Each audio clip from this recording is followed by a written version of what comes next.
বাবা অপু, তুমিও তো দেখছি সেরকম ভালো শাক ভাজাতে পারো না। এই শরীর খারাপ নিয়ে সোনামা যে এইটুকু বাজিয়েছে এটাই যথেষ্ট মেজ বৌমা। এরপর আপনাদের সামনে শাক বাজাবেন আমাদের পাড়ার চন্দনা কাকিমা। সকলে জোরে হাততালি। উনি যা দারুণ শাক বাজান না। হ্যাঁ গো, ঠিকই বলেছে গো।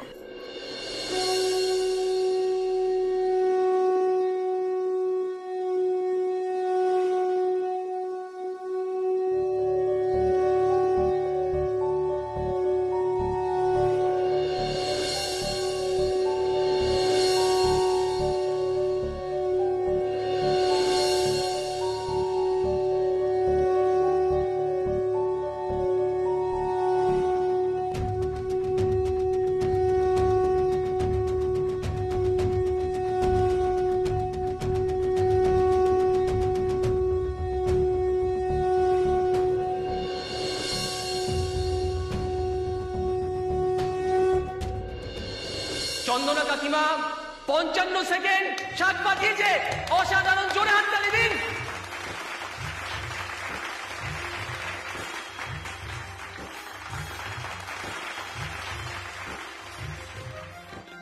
কিছুই তো পারো না, সামান্য শাক বাজানো, সেটাও মহিলা তোমার থেকে ভালো বাজিয়ে দেখিয়ে দিলেন। আর কি, এবার প্রাইসটাও ওদের পাড়াতেই চলে যাবে?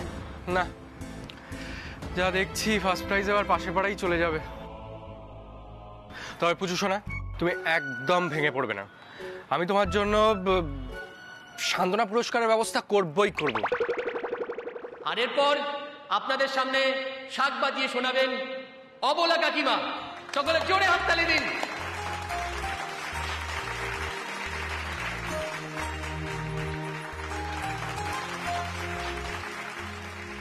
আন্টিওয়ান, আন্টিওয়ান, হ্যাঁ একবার শুনুন। কি?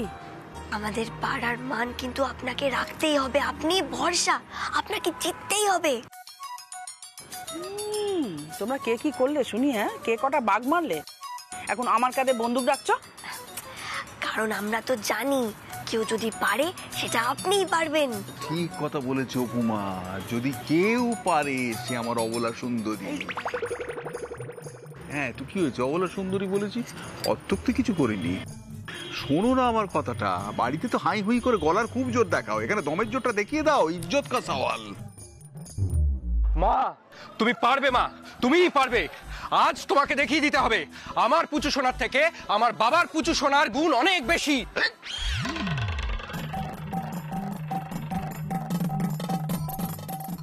না না বাবা, আমি পারবো না। আমার কিরকম ভয় করছে, বুকটা ধরপড় ধরপড় করছে। কিচ্ছু হবে না আন্টিওয়ান, বড় করে শ্বাস নিন।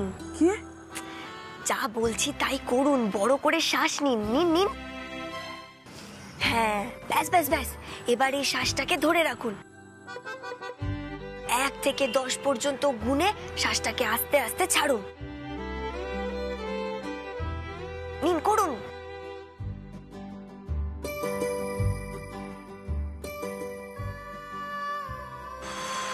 বাপরে বাপরে বাপ। এইভাবে 3 বার করুন। আমাকে শেখাচ্ছ, নিজে করে নিলে না কেন? बड़ी बड़ी देशों में ऐसी छोटी छोटी बातें होती रहती है आंटीवान।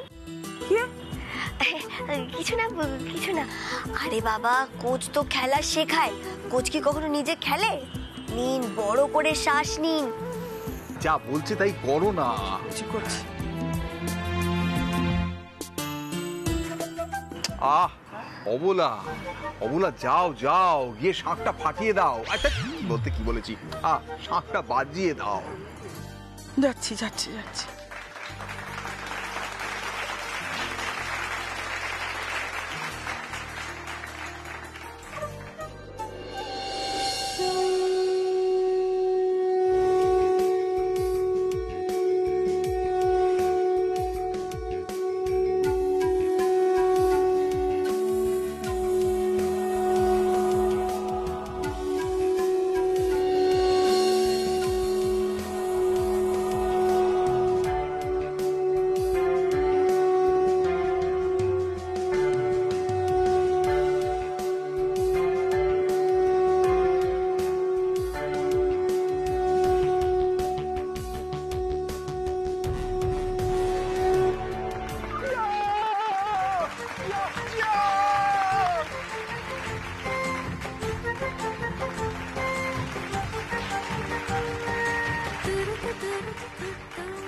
बात आंटीवन, क्या बात।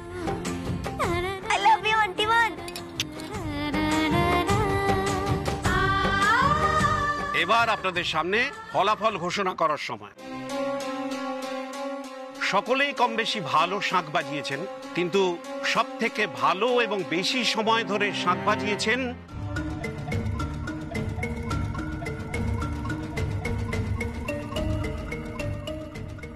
শ্রীমতী অবলা মুখার্জি।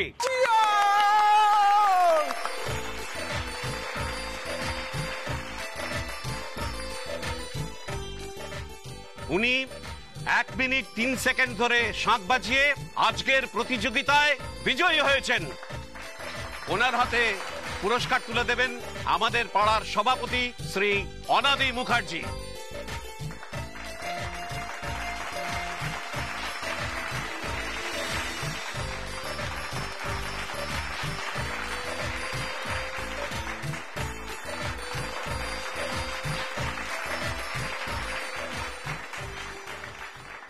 অবলা কাকিমা, এবার আপনাকে আমাদের সামনে মাইকে কিছু বলার জন্য অনুরোধ করছি, চলে আসুন। আমি আর কি বলবো, আমি কি আর অত মাইকে টাইকে বলতে পারি? কিছু তো বলুন, আজ আপনি বিজয়ী হয়েছেন। আমি আর কি বলবো, বিজয়ী কি আর আমি এমনি এমনি হয়েছি? আমার সোনামা আমাকে শিখিয়ে দিয়েছে, তাই আমি জিততে পেরেছি, আর তাই আমি পুরস্কার পেয়েছি। আর একটা কথা বলি, আপনারা হয়তো ভাবছেন আজকে এই অষ্টমী পুজোর দিনে আমি এই অতি সাধারণ সুতির ছাপা শাড়ি কেন পরে এসেছি। প্রত্যেক বছর তো অনেক দামি দামি শাড়ি পরে আমি এখানে আসি, কিন্তু এই সুতির ছাপা শাড়িটার দাম আমার কাছে অমূল্য। এই শাড়িটা আমার সোনামা আমাকে দিয়েছে।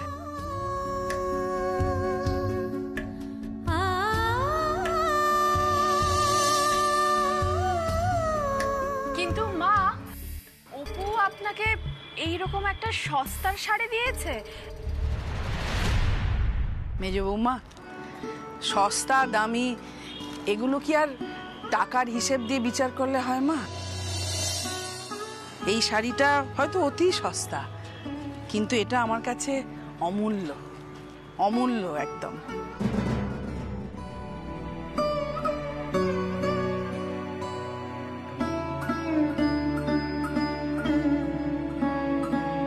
অপু, তুমি যে আজ আবার আমার বুকটা চওড়া করে দিলে, তুমি যে সব জায়গায় আমাকে জিতিয়ে দিচ্ছ অপু, আর আমি স্বার্থপরের মতো তোমার পায়ে, তোমার স্বাধীনতার পায়ে বেরি পরানোর চেষ্টা করছি।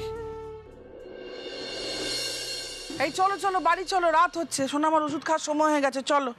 সর্বনাশ করেছে, সবাই মিলে বাড়ি ফিরে গেলে অমন প্ল্যান তো মাঠে মারা যাবে।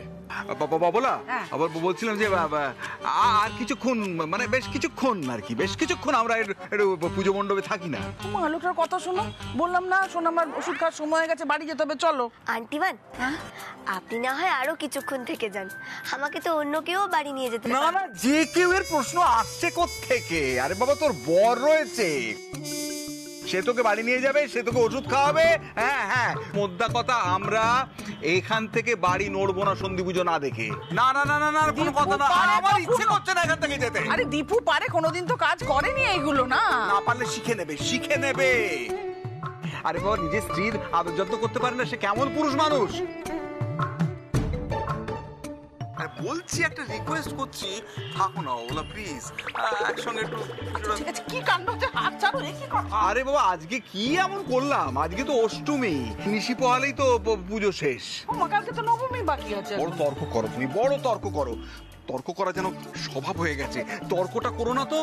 আমার ইচ্ছে হয়েছে, এটা কি তুমি বুঝতে পারছো না? তুমি স্বামী সোহাগিনী, তুমি স্বামীর মনের কথাটা বুঝতে পারছো না? যে আমার ইচ্ছে হয়েছে তোমার সঙ্গে একসঙ্গে সন্ধি পুজোটা দেখি, পরের বছর হয়তো বেঁচে থাকবোই না, কে বলতে পারে? কথা বলছো তুমি?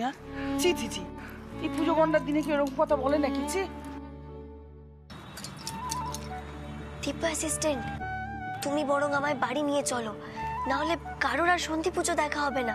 চলো। বেশ, ঠিক আছে, তাহলে চলো।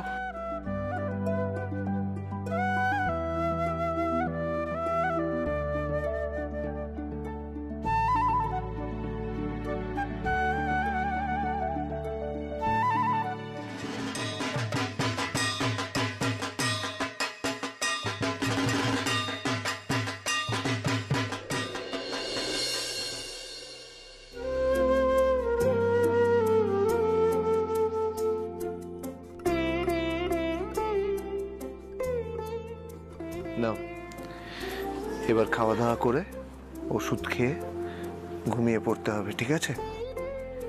আমি কি এখানে বসে বসেই ঘুমাবো নাকি? ঘুমানোর জন্য তো আমাকে বিছানা পর্যন্ত যেতে হবে।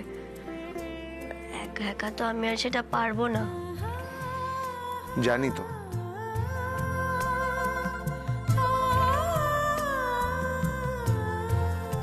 কি করছো? এই জলজান্ত অ্যাসিস্ট্যান্ট কবে কাজে লাগবে তোমার? ঠিক এমন এভাবে তুই থেকে যা স্বভাবে, আমি বুঝেছি ক্ষতি নেই, আর তুই ছাড়া গতি নেই। ছুঁয়ে দে আমুল, ফুটে যাবে ফুল, ভিজে যাবে গা, কথা দেওয়া থাক, গেলে যাবি চোখের বাইরে না।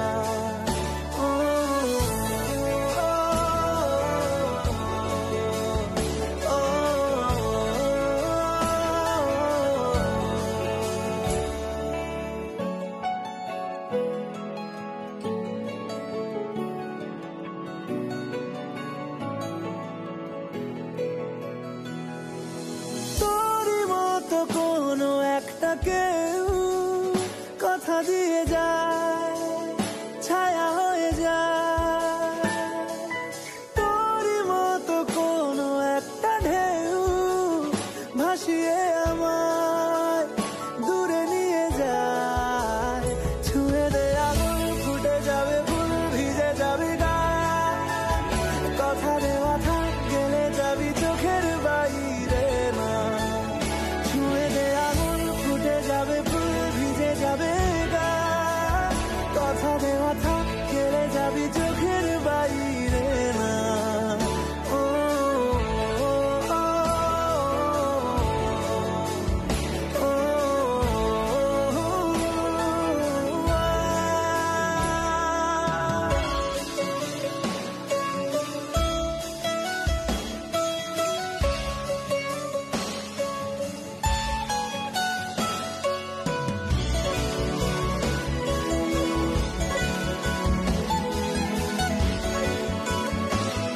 কিন্তু এত সেজে গুজে তো তুমি ঘুমোতে পারবে না অপু।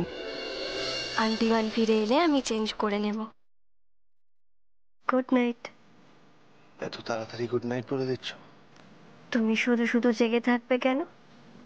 যাও, খেয়ে ঘুমিয়ে পড়ো।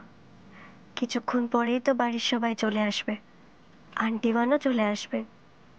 যাও, ঘুমিয়ে পড়ো, আমি ঠিক আছি।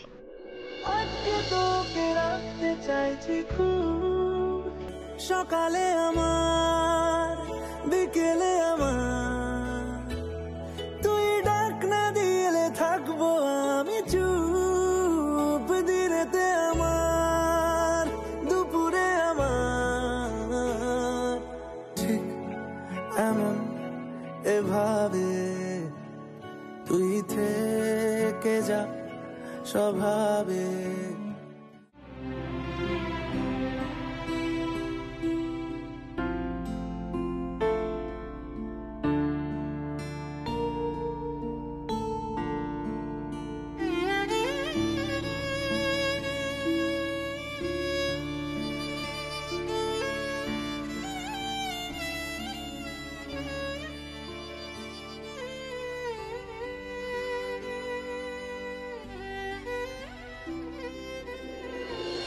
বাইরে বেরোলে তোমার প্রাণের ঝুঁকি আছে, আর আমি কোনো মতেই তোমাকে হারাতে পারবো না, কখনো না। কথাটা খুব স্বার্থপরের মতো শোনালেও আমি বলতে বাধ্য হচ্ছি, তুমি চাকরির পরীক্ষা দেবে না।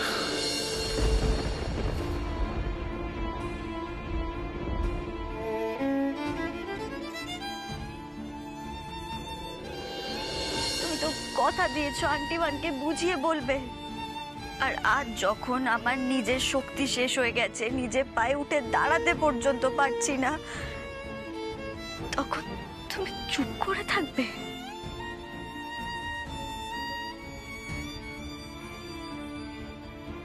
টিপু অ্যাসিস্ট্যান্ট! অপু!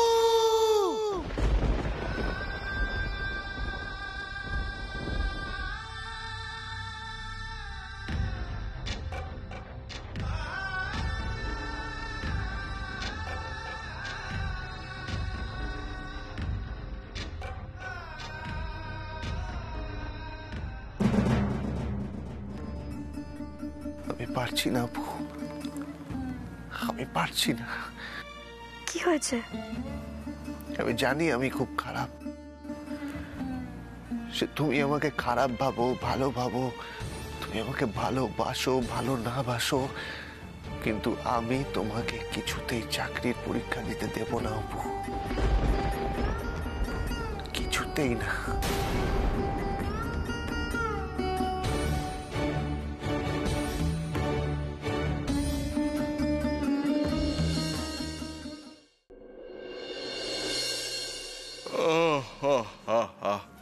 প্রভাত হইল, সূর্য উঠিল। শুভ মহানবমী জামাই বাবু। শুভ মহানবমী। মেশমশাই, হ্যাঁ? শুভ মহানবমী। শুভ মহানবমী বাবা, ভালো থেকো, ভালো করে পুজো কাটাও। মা, আমি একটু ঘরে যাই। এই চা বস্তুটি কার জন্য এনেছো? আপনার জন্য জামাই বাবু। হ্যাঁ, এ কি শুনি, সূর্য আজ কোন দিকে উদিত হইয়াছে? আহা হা, শালিকা আমার সম্মুখে চা লইয়া উপস্থিত, এ তো ভাবিতে পারিতেছি না। 40 বৎসর হইল তোমার জ্যেষ্ঠার সহিত আমার বিবাহিত জীবন, ইতিপূর্বে কখনো ওই চা বস্তুটি লইয়া তোমাকে আমার সম্মুখে উপস্থিত হইতে দেখি নাই। সে আপনি খুব একটা ভুল বলেননি জামাই বাবু। এবার থেকে না হয় শালিকার হাতেই সকালের চাটা খাবেন। বেশ, কারণ দিদি তো এখন খুব ব্যস্ত, আপনার দিকে তাকানোর দিদির একেবারে সময় নেই, সারাক্ষণ ওই ছোট বৌমার সেবা নিয়ে মগ্ন হয়ে আছে। হ্যাঁ, যা বলেছো, আর সেইটা দেখতে আমার ভারী ভালো লাগে। হ্যাঁ গো, শাশুড়ি বৌমাতে এমন মিলমিশ, এটা একেবারে আদর্শ। এটাই তো চেয়েছিলাম, দুটিতে ভারী মিলেমিশে গেছে একেবারে। দেখলে মনে হয় দুজন যেন একেবারে বাল্যকালের সখী, যেন বকুল ফুল। বকুল ফুল না বক ফুল সেটা তো সময়ই বলবে জামাই বাবু। হ্যাঁ, কিছু বললে? না, কিছুই বলিনি জামাই বাবু। আমি বলছিলাম কি, আপনি চা খাওয়ার আগে অম্বলের যে ওষুধটা খান সেটা খেয়েছেন? এই দেখো শালিকে, সম্পূর্ণ ভুলে বসে আছি, কিন্তু কি হবে, আমি যে চায়ে একবার চুমুক দিয়ে ফেলেছি। নিন, আরেক চুমুক দেওয়ার আগে চট করে ওষুধটা খেয়ে নিন। এবার থেকে আপনার সমস্ত দায়িত্ব আমার, এই জুথিকার। জামাই বাবু, দিদি যদি সংসারের দিকে মন না দেয়, সংসারের হাল ছেড়ে দেয়, তাহলে কিন্তু সংসার উচ্ছন্নে যাবে। তাই আমি বলছিলাম কি, এবার থেকে না হয় মুখার্জি পরিবারের সমস্ত দায়িত্ব আমি নিলাম। আগে আমি চোখ বুঝি, তারপরে তুই সংসারের দায়িত্ব নিস। হায় হায় দিদি, তোর মুখে কিচ্ছু আটকায় না। পুজোর দিন এরকম আমার শুভ কথা বলছিস কেন? বালাই ষাট, তোর কিচ্ছু হবে না, তুই 100 বছর বাঁচবি, চোখ বুঝবি কেন? আমার দিদি 100 বছর বেঁচে থাকবে। জানেন তো আন্টি টু, আমার আন্টি মান হলেন গিয়ে মা দুর্গার মতো দশভুজা। উনি এক হাত দিয়ে সংসার সামলাবেন, আর এক হাত দিয়ে বাবার দেখাশোনা করবেন। এক হাতে আমাকে সামলাবেন, আর এক হাত দিয়ে ছেলে মেয়েদের যত্ন নেবেন। আর যদি কেউ আমাদের সংসারে ভাঙন ধরাতে আসে, তাহলে তার মাথাটা এক হাত দিয়ে চেপে ধরবেন, আর 6 নম্বর হাত দিয়ে মাথাটা মোট করে মটকে দেবেন। আর এক হাত দিয়ে আজকে জমিয়ে পাঁঠার মাংস রান্না হবে। কি বলছো বড়দা ভাই, আজ আবার পাঁঠার মাংস রান্না হবে? দেখো পাগলি মায়ের কথা। হ্যাঁ হবে, পাঁঠার মাংস হবে না? ওরে নবমীর দিন আমাদের বাড়িতে পাঁঠার মাংস হওয়ার রেয়াজ আজকের নয়। তা বড় কাকা, বলছিলাম যে আমাদের যে স্পেশাল দোকান থেকে পাঁঠার মাংসটা আসে, সেখান থেকে এনেছিস তো? একদম। আরে আমি তাই জন্য তো সকাল সকাল চলে গেলাম মাংস আনতে, কারণ বেলা যত বাড়বে লাইন তত লম্বা হবে। আরে দীপু কি তোর সঙ্গে বাজারে গেছিল না? কই না তো। মা, এই যে এগুলো ধরো দেখি। ধরো ধরো। বসো না মা, তুমি বসো, আমি একটু রান্নাঘরে যাই। হ্যাঁ বাবা, বলছিলাম যে আমি শোন, বলছি যে সকালবেলা উঠেও না দীপুকে আমি তার ঘরে দেখতে পাইনি। ও গেল কোথায় বলতো? আমার মনে হয় ও মণ্ডপে গেছে। আজকে ওই প্রদীপ জ্বালানোর কম্পিটিশন আছে না, ওই ব্যবস্থা করতে গেছে বোধহয়। কি হয়েছে দিব্য অ্যাসিস্ট্যান্টের? ও আমার কাছ থেকে এইভাবে পালিয়ে পালিয়ে বেড়াচ্ছে কেন? আমি তো ওর কোনো কথার অবদ্ধ হব না, চাকরির পরীক্ষাও দেব না। তাহলে সমস্যাটা কোথায়? আমাকে এইভাবে পর কেন করে দিচ্ছ তুমি দিব্য অ্যাসিস্ট্যান্ট? কেন?